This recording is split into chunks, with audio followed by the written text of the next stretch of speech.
تبدأ حكايتنا مع ريو اللي بيكون قاعد في الفصل وبيكون بيكراش على أجمل بنت في المدرسة، وبيسمع شوية عيال زمايله بيمدحوا في جمال لونا، وبيقول واحد ان هو يحاول ان هو يتعرف عليه علشان هي بتغير حبيبها كل شهرين. المهم ان ريو اول ما بيسمع الكلام دوت بيكون متضايق جدا عليها، لكنه مش بيقدر يعمل اي حاجه، وبيقول انا مش هقدر اعمل لها اي حاجه ان انا بكون انطوائي جدا. المهم ان بعد كده رونا بتيجي وبتطلب منه ان هو يديها قلم علشان تكتب بيه. المهم ان هو مش بيكون مستوعب، بعد ما بتخلص بتديه القلم وتقول له شكرا، وبعد كده بيبدا ان هو يسرح بدماغه انها بتحبه، وبعد كده بيقعد يتكلم مع اصحابه اتشي ونيشي، وبيقولوا له انهم مش مذاكرين اي حاجه وشكلهم كده هيسقطوا السنه دي، ورو بيقول لهم انا كمان مش مذاكر اي حاجه، وبعد كده هما بيقولوا له اوعى تكون بتكذب علينا وتكون مذاكر الامتحان، وهو بيقول لهم ما تقلقوش انا مش مذاكر اي حاجه. المهم ان هم بيقولوا اي اعلى واحد هيجيب في الامتحانات هو اللي يعزم الباقيين على اي حاجه. المهم لما بتظهر النتيجه ريو بيكون مقفل الماده، ولما يشوفوا نيشي بيشوفوا نتيجته، وبعد كده هم بيقولوا له هو انت حليت ازاي، فهو بيقول لهم انا كنت بهبد اي حاجه وخلاص فجت معايا صح يعني. وبعد كده بيقولوا له احنا مش عاوزين منك تعزمنا، احنا عاوزينك تعترف للبنت اللي انت بتحبها. المهم ان هو بيقول لهم ايه هو الطلب دوت، فهم بيقولوا له نفذ الطلب دوت احسن لك يعني، فهو بيقرر ان هو ينفذ الطلب دوت، وبيقول مش هينفع اخسر الاثنين دول علشان هم دول الاثنين اللي بيكلموني بس في المدرسه كلها، وغير كده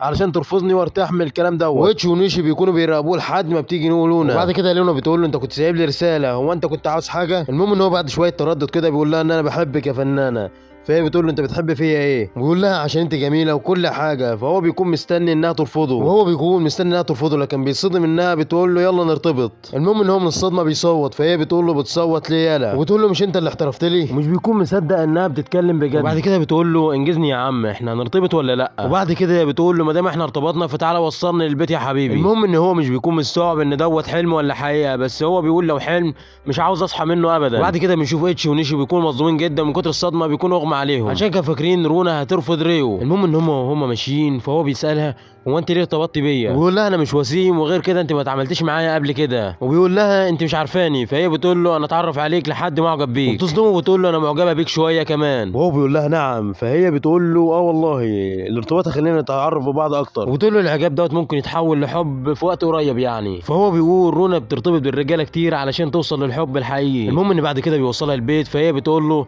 اتفضل خش معايا، فهو بيقول لها انت بتقول ايه؟ فهي بتقول له ما تقلقش الدار امان، ابويا وامي مسافرين. المهم ان بعد كده هو بيوافق وبيدخل للبيت، وهو بيصدم جدا انها بتاخده لاوضه نومها، وهو طبعا مش بيكون مستوعب اللي هي بتعمله دوت. المهم انهم بيقعدوا يتكلموا شويه، وبعد كده ريو بيودعها ومشي على طول. المهم انها بتبعت له رساله وبتكون زعلانه جدا، وبتقول له انها صحت متاخر النهارده، وهو بيكون متفاجئ انها بتبعت له رساله عادي جدا. المهم ان هو بيقول لها اركبي العجله وروحي على المحطه على طول، بيقول لها تلحقي الفتره الاولى قبل ما تخلص، فهي بتسمع كلامه وتروح على طول. فبيروح يحكي لاصحابه اللي حصل امبارح، فهم بيكونوا مصدومين جدا، فبيقولوا له ايه الدنيا طيب؟ فهو بيقول لهم احنا ناويين نرتبط لفتره كده. فالمهم ان اتش بيقول له انت مصدق انها ترتبط بيك بجد؟ دي بتكون ملكه جمال المدرسه. المهم ان هم بيدشملوه بيقولوا له ما تقلقش مفيش اي حد هيرتبط بيك خالص. المهم الكلام دوت بيفقدوا ثقته بنفسه خالص. المهم ان هو اول ما بيدخل الفصل بيلاقي رونا داخله عليه وتقول له انا حلمت بيك امبارح، وبتفضل تمشي وراه في كل حته وتتكلم معاه، الطلاب كلها بتبدا تاخد بالها منهم، فهو بياخدها على جنب كده وبيقول لها انت قلت لاي حد ان احنا مرتبطين؟ فبتقول له نيكوز صاحبتي الانتيم، وهو بيقول لها انا قلت اصحابي بس اتشي ونيشي، وبيقول لها بلاش نعرف اي حد تاني ونتعامل عادي في المدرسه، وتقول له هنتكلم مع بعض امتى؟ فهو بيقول لها في اخر الاسبوع كده في الاجازه. المهم انها بتقول له انا موافقه، وبتقول له يلا نخرج بكره، فهو بيكون محروق جدا. المهم ان هو اول ما بيروح بيقول انا اول مره اخرج فيها، مش بيكون عارف يعمل ايه. المهم انها بترن عليه وتقول له احنا الخروجه بتاعتنا بكره هتمشي ازاي؟ وهو بيقول لها اول خروجه يعني اكيد هتكون سينما، فهي بتقول له خلصانه، وبتقول له انت بتحب افلام ايه؟ فهو بيقول انا ما بسمعش افلام غير مره واحده في السنه كلها، وبيقول هرد على البت ديت ازاي؟ المهم ان هو بيتاخر في الرد، فهي بتقول له انت مالك اتاخرت كده ليه؟ وبيقول لها انا عاوز اتعرف عليك، فهي بتصدم من الرد دوت، وهو بيقول لها بتعملي ايه في وقت فراغك؟ فهي بتقول له اشمعنى؟ فهو بيقول لها انا عاوز اقضي معاكي حاجه في وقت فراغك، وهي بتكون فرحانه جدا ان اول مره حد يسالها السؤال دوت، وبتقول له ما تقلقش بكره هنطلع على مزاجي. المهم ان تاني يوم بيكونوا رايحين علشان يشتروا هدوم، فطبعا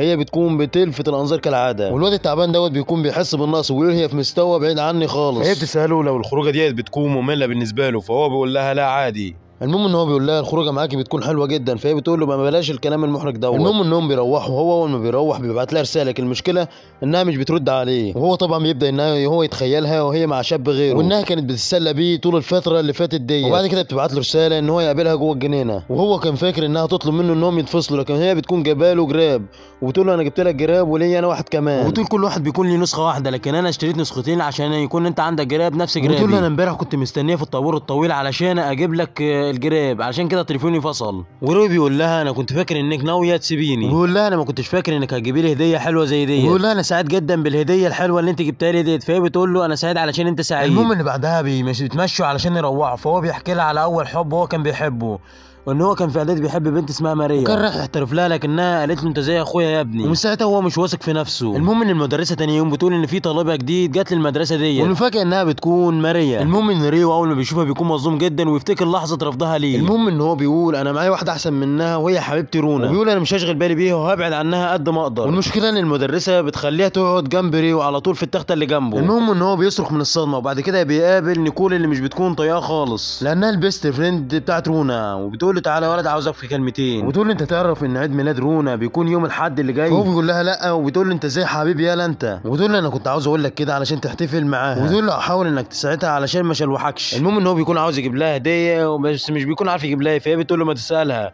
فهو بيقول لها ان هو عاوز يعملها مفاجاه. المهم ان هي بتقول له هات ورقه وقلم واكتب ورايا، فالمهم ان في حد بيصورهم. المهم ان تاني يوم رونا بتقابله وبتقول له انت بتخوني مع صاحبتي ولا ايه؟ فهو بيقول لها استهدي بالله احنا كنا بنتكلم عن عيد ميلادك، فهي بتقول له انا كنت متاكده انك مستحيل انك تخوني يا حبيبي. المهم ان بعد كده بيجي عيد ميلاد رونا وبيخرجوا خروجه رايقه بتوصيه من نيكول، وبيبدا ان هو يعزمها على مشروبها المفضل، وبيكون عامل خريطه على الاماكن كلها اللي هي بتكون بتحبها. المهم ان هو بياخدها على كل محلات العصير علشان تشوف ان هي بتحبه. المهم ان بعد كده بيخلصوا ويبداوا انهم يتمشوا شويه، وهو بعدها بيقول لها انا اسف، ويقول لها انا كنت عاوز اديكي فلوس علشان تجيبي الحاجه اللي انت بتحبيها لكن انا خلصت فلوسي كلها، وبتاخد منه الخريطه وبتقول له انا اعتبر ان هي ديت هديه عيد ميلادي، وتقول له انت عملت فيها مجهود جامد جدا، وتقول اول مره حد يعمل لي الحاجه ديت، حتى لو نزلنا مره تانية نعرف مكان المطاعم اللي احنا هنروحها. هو طبعا بيكون فرحان جدا وبيقول لها تمام يا حبيبتي، وهي بتشكره على عيد الميلاد الجامد دوت. المهم ان تاني يوم بيبدا ان هو يسمع اشاعات عن رونا انها كلبت فلوس علشان بتخلي حبايبها يصرفوا عليها، فهو طبعا بيكون متضايق جدا وبيقول هو مين اللي بيطلع الاشاعات ديت. المهم ان هو بيقابل نيكول وهي بتقول له ان في شخص ورا الاشاعات ديت، وبتقول له لازم نعرف مين هو الشخص دوت.